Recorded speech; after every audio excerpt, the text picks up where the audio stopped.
ನಮಸ್ಕಾರ ಸ್ನೇಹಿತರೆ.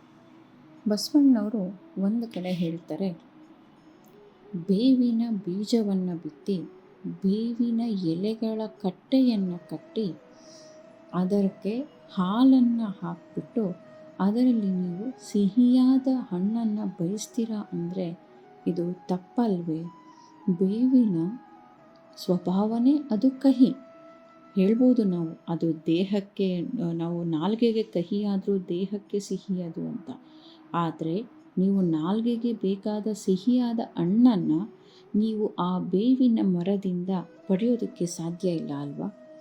ಅದೇ ರೀತಿ ನಿಮಗೆ ಆಲೋಚನೆಗಳನ್ನು, ನಿಮ್ಮ ಕೆಟ್ಟ ಆಲೋಚನೆಗಳನ್ನು ಇಟ್ಕೊಂಡು ಅಥವಾ ನೆಗೆಟಿವ್ ಆಗಿ ನಿಮ್ಮ ಬಗ್ಗೆ ನೀವೇ ಮಾತಾಡ್ಕೊಂಡಿದ್ದು ಅಥವಾ ಇನ್ನೊಬ್ಬರು ಯಾರ ಬಗ್ಗೆನೋ ನೀವು ನೆಗೆಟಿವ್ ಆಗಿ ಮಾತಾಡಿ, ಆದರೆ ಅವ್ರು ಮಾತ್ರ ನಿಮಗೆ ನನಗೆ ಎಲ್ಲ ಒಳ್ಳೆಯದನ್ನೇ ಹೇಳಬೇಕು, ಅವ್ರು ನನ್ನ ಬಗ್ಗೆ ಒಳ್ಳೆಯದನ್ನೇ ಮಾತಾಡಬೇಕು ಅಂತ ಬಯಸೋದು ಎಷ್ಟರ ಮಟ್ಟಿಗೆ ಸರಿ ಅಲ್ವಾ?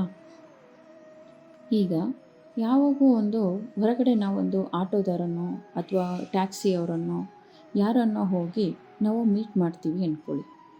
ಅವರನ್ನು ಹೋಗಿ ಹತ್ತಿದಾಗ ಅಣ್ಣ ಅಂತಾನೋ ಸರ್ ಅಂತಾನೋ ಅಥವಾ ಅಂಕಲ್ ಅಂತಾನೋ, ಚಿಕ್ಕ ಮಕ್ಕಳಾದರೆ ಅಂಕಲ್ ಅಂತಾನೋ ಕರೆದು ಮಾತಾಡ್ಸಿದ್ರೆ ಆ ಗೆಸ್ಚರ್ ಹೇಗಿರುತ್ತೆ? ಅದನ್ನು ಬಿಟ್ಟು ಅವ್ರನ್ನ ಹೋಗಲೋ ಬಾರಲೋ ಅಂತನೋ ಮಾತಾಡ್ಸೋದು ಆಗಲಿ, ಅಥವಾ ಅವರನ್ನು ಒಂದು ಯಾವುದೇ ರೆಸ್ಪೆಕ್ಟ್ ಕೊಡದೇ ಇರೋ ಥರ ಮಾತಾಡಿಸೋದು ಎಷ್ಟರ ಮಟ್ಟಿಗೆ ಸರಿ ಅಲ್ವಾ? ಅಂದರೆ ನಿಮಗೆ, ಅಂದರೆ ಇಲ್ಲಿ ಬೇವಿನ ಬೀಜ ಅಂದರೆ ಫಸ್ಟು ನೀವು ಅವರನ್ನು ಹೇಗೆ ಮಾತಾಡಿಸ್ತೀರೋ ಅವರು ನಿಮ್ಮನ್ನು ಹಾಗೆ ಮಾತಾಡಿಸ್ತಾರೆ ಅಲ್ವಾ? ಕ್ರಿಯೆಗೆ ತಕ್ಕ ಪ್ರತಿಕ್ರಿಯೆ ನಿಮಗೆ ಬರುತ್ತೆ. ಅದನ್ನು ಬಿಟ್ಟು ನೀವು ಅವರನ್ನು ಎಷ್ಟೇ ಕೆಟ್ಟದಾಗಿ ನೀವು ಅವ್ರ ಜೊತೆ ನಡ್ಕೊಂಡ್ರೂ, ಬರೀ ಅದು ಆಟೋ ಟ್ಯಾಕ್ಸಿ ಒಂದೇ ಅಲ್ಲ, ಯಾವುದೇ ಕೆಲಸ ಮಾಡುವಂತಹ ಯಾವುದೇ ಸಮುದಾಯ ಆಗಲಿ, ಈವನ್ ನಮ್ಮ BBMP ಕೆಲಸ ಮಾಡುವಂತಹ ಕೆಲಸಗಾರರೇ ಆಗಲಿ, ಈ ಕಸ ಗುಡ್ಸೋಕೆ ಬರುವಂತಹ ಕೆಲಸಗಾರರೇ ಆಗಲಿ, ಯಾರನ್ನೇ ಆಗಲಿ, ನೀವು ಅವರನ್ನು ಹೇಗೆ ಮಾತಾಡಿಸ್ತೀರೋ ಅಷ್ಟೇ ಅವರು ನಿಮಗೆ ಬೆಲೆಯನ್ನು ಕೊಡ್ತಾರೆ. ನೀವು ಮಾತ್ರ ಹೇಗೆ ಬೇಕೋ ಹಂಗೆ ಮಾತಾಡಿಸಿ ಅವರನ್ನು ಕೆಟ್ಟದಾಗಿ ನಡೆಸ್ಕೊಂಡು ಆಮೇಲೆ ಅವರು ಮಾತ್ರ ನಿಮಗೆ ರೆಸ್ಪೆಕ್ಟ್ ಕೊಡಬೇಕು ಅಂದರೆ ಹೇಗೆ ಸಾಧ್ಯ ಅಲ್ವಾ? ಅದಕ್ಕೆ ಬಸವಣ್ಣವ್ರು ಇನ್ನೂ ಒಂದು ಕಡೆನೂ ಹೇಳ್ತಾರೆ, ಅಯ್ಯ ಎಂದರೆ ಸ್ವರ್ಗ, ಎಲವೋ ಎಂದರೆ ನರಕ ಅಂತ. ಅಂದರೆ ಸ್ವರ್ಗ ನರಕದ ಉದಾಹರಣೆ ಏನಂದರೆ, ಅಯ್ಯ ಅಂತ ಕರೆದ್ರೆ, ಅಣ್ಣ ಅಂತ ಕರೆದ್ರೆ, ಅಥವಾ ಸರ್ ಅಂತ ಕರೆದ್ರು ಅಥವಾ ಅಂಕಲ್ ಅಂತನೋ ಕರೆದ್ರು ಅವರಿಗೂ ನಿಮಗೆ ಅಷ್ಟೇ ಗೆಸ್ಚರ್ ಕೊಡ್ತಾರೆ. ಹೌದು, ಅವರು ಕೂಡ ನಿಮ್ಮನ್ನು ಆಯಿತು ಸರ್ ಅಂತಾರೆ, ಮೇಡಮ್ ಅಂತಾರೆ, ಅಥವಾ ನೀವು ಅವರನ್ನು ಅಂಕಲ್ ಅಂತ ಕರೆದ್ರೆ ಬಾಪುಟ ಅಂತ ಕರೀತಾರೆ, ಅಥವಾ ಹೋಗಪ್ಪ ಅಂತ, ಬಾರಮ್ಮ ಅಂತ ಕರೀತಾರೆ. ಅದನ್ನು ಬಿಟ್ಟು ನೀವು ಅವ್ರ ಜೊತೆ ಒರಟಾಗಿ ನಡ್ಕೊಂಡು ಅವ್ರು ಮಾತ್ರ ನಿಮ್ಮ ಜೊತೆ ಒಳ್ಳೆ ರೀತಿಯಾಗಿ ನಡ್ಕೋಬೇಕು ಅಂತ ಬಯಸೋದು ತಪ್ಪಲ್ವಾ? ನೀವು ನಮಗಿಂತಹ ಕೆಳಗಿನ ಯಾರೇ ಆಗಲಿ ಕೆಲಸ ಮಾಡೋರು, ಅವರು ಕೂಡ ಮನುಷ್ಯರೇ ಅಲ್ವಾ? ಅವರೆಲ್ಲ ಕೆಲಸ ಮಾಡದೇ ಇದ್ದಿದ್ರೆ ನಾವು ಇಷ್ಟು ನೆಮ್ಮದಿಯಾಗಿ ಇರೋಕ್ಕಾಗ್ತಾ ಇತ್ತ? ನಾವು ಈಗ ನಮ್ಮ ಬೆಂಗಳೂರಲ್ಲಿ ಕೆಲಸ ಮಾಡೋ ಇಷ್ಟು ಜನ BBMP ನೌಕರರಿದ್ದಾರಲ್ಲ, ಅವ್ರನ್ನ ಇಷ್ಟೆಲ್ಲ ಅವ್ರು ಅಷ್ಟೊಂದು ಕೆಲಸ ಮಾಡಿನೂ ಕೂಡ ನಮ್ಮ ಬೆಂಗಳೂರನ್ನ ನಮ್ಮ ಕೈಯಲ್ಲಿ ಸ್ವಚ್ಛ ಬಿಡೋಕ್ಕಾಗ್ತಿಲ್ಲ. ಯಾಕೆ ಅಂದರೆ ಪಾಪ ಅವರು ಮುಂದ್ಗಡೆಯಿಂದ ಕೆಲಸ ಮಾಡ್ಕೊಂಡು ಹೋಗಿರ್ತಾರೆ, ಹಿಂದ್ಗಡೆಯಿಂದ ಹೋಗ್ಬಿಟ್ಟು ನಾವು ಕಸ ಬಿಸಾಕ್ತೀವಿ. ಇದು ಯಾವ ರೀತಿಯಾದ ಎಜುಕೇಷನ್ ಇದು ಯಾವ ರೀತಿಯಾದ ಗೆಸ್ಚರ್ ಇದು? ಯಾಕೆ ಅಂದರೆ ನೀವು ಅವ್ರನ್ನ ತುಂಬ ಕೀಳಾಗಿ ನೋಡ್ಕೊಳ್ತೀರಾ ಅಲ್ವಾ? ಅವ್ರನ್ನ ನಿಮ್ಮ ಮನೆಯ ಒಬ್ಬ ಸದಸ್ಯನ ಥರ ನೀವು ಥಿಂಕ್ ಮಾಡಿದ್ರೆ, ಆ BBMP ನೌಕರರಿಗೂ ನಾನು ಒಂದು ಸತಿ ಯಾವುದೋ ಇಂಟ್ರ್ಯೂನಲ್ಲಿ ನೋಡ್ತಾ ಇದ್ದೆ.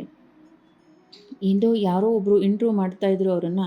ಅವ್ರು ಹೇಳ್ತಾರೆ, ನಾನು ಇದೆಲ್ಲ ಮಾಡ್ಕೊಂಡು ಹೋಗ್ಬಿಟ್ಟು ನನ್ನ ಮನೆಗೆ ಹೋದರೆ ನನ್ನ ಮಕ್ಕಳು ನನ್ನ ಕೈಯಿಂದ ಊಟ ಮಾಡೋದಕ್ಕೆ ಯೋಚನೆ ಮಾಡ್ತಾರೆ. ಯಾಕೆ ಅಂದರೆ ನನ್ನ ಕೈಯಿಂದ ಕೆಟ್ಟ ಸ್ಮೆಲ್ ಬರ್ತಾ ಇರುತ್ತೆ. ಕಸ ಎಲ್ಲ ಎತ್ತಿರ್ತೀವಲ್ಲ, ಅದು ನಾವು ಎಷ್ಟೇ ಸೋಪ್ ಹಚ್ಕೊಂಡು ತೊಳ್ಕೊಂಡ್ರೂ ಕೂಡ ಆ ಸ್ಮೆಲ್ಲು ಬೇಗ ಹೋಗೋದಿಲ್ಲ ನಮ್ಮ ಕೈಯಿಂದ. ಹಾಗಾಗಿ ಅವ್ರು ನಮ್ಮ ಕೈಯಿಂದ ನಾವು ಊಟ ಮಾಡ್ಸೋಕೆ ಹೋಗ್ತೀನಿ ಅಂದರೆ ಬೇಡ ಅಂತಾರೆ. ನಾವೇ ನಮ್ಮ ಕೈಯಿಂದ ನಾವು ಊಟ ಮಾಡೋಕ್ಕೆ ಹೋದ್ರೂ ನಮಗೆ ಊಟ ಮಾಡಬೇಕು ಅನ್ಸಲ್ಲ, ವಾಮಿಟ್ ಬಂದಂಗೆ ಆಗ್ತಿರುತ್ತೆ ಅಂತ.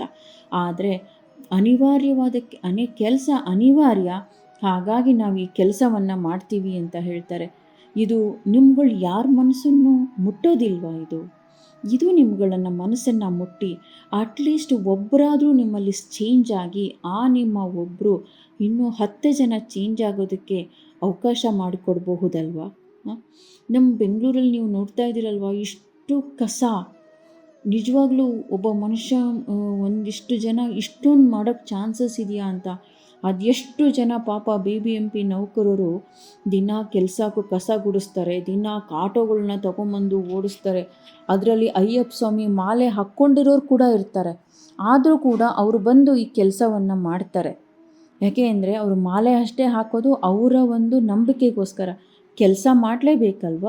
ನಿಮ್ಮ ಮನೆಯಲ್ಲೇ ಯಾರಾದರೂ ಮಾಲೆ ಹಾಕಿರೋರಿದ್ದರೆ, ಅಯ್ಯಪ್ಪ ಸ್ವಾಮಿ ಮಾಲೆ ಹಾಕಿರೋರು ಯಾರಾದರೂ ನಿಮ್ಮ ಅಣ್ಣ, ತಮ್ಮ, ಅಪ್ಪ, ಗಂಡ ಯಾರೋ ಇದ್ದರೂ ಕೂಡ ಅವ್ರು ನಿಮ್ಮ ಮನೆಯಲ್ಲಿ ನಿಮ್ಮ ಹೆಣ್ಣುಮಕ್ಳ ಕಡೆಯಿಂದ ಒಂದು ಊಟ ಕೂಡ ಮಾಡಬಾರ್ದು ಅಂತ ಇದೆ.